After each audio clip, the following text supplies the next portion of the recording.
بیرون ملک جانے کے لیے پاسپورٹ بنوانا آسان ہو گیا، پاکستانیوں کی بڑی پریشانی دور۔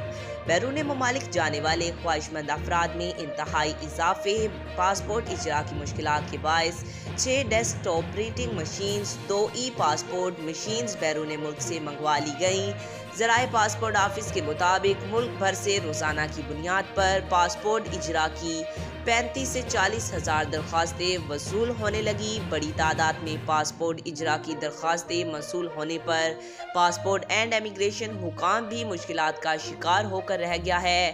پاسپورٹ اینڈ امیگریشن ڈپارٹمنٹ کی پرنٹنگ کی استعداد صرف 20 سے 22 ہزار تک روزانہ ہے۔ پاسپورٹ بنوانے والوں کی مشکلات کو مد نظر رکھتے ہوئے ذرائع پاسپورٹ آفس کی جانب سے جاری بیان میں کہا گیا ہے کہ پاسپورٹ اجرا کی مشکلات کے باعث 6 ڈیسک ٹاپ پرنٹنگ مشینز، 2 ای پاسپورٹ مشینز بیرون ملک سے منگوا لی گئیں۔ پاسپورٹ پرنٹنگ مشینز کچھ دنوں میں پاکستان پہنچ جائیں گی۔ پاسپورٹ آفس میں لیمینیشن پیپرز کی کمی بھی دور کرنے کے لیے 90 روز کا لیمینیشن سٹاک منگوا لیا۔ آج تک اتنا ہی۔ مزید ایسی معلوماتی ویڈیو دیکھنے کے لیے ہمارے چینل کو سبسکرائب کریں۔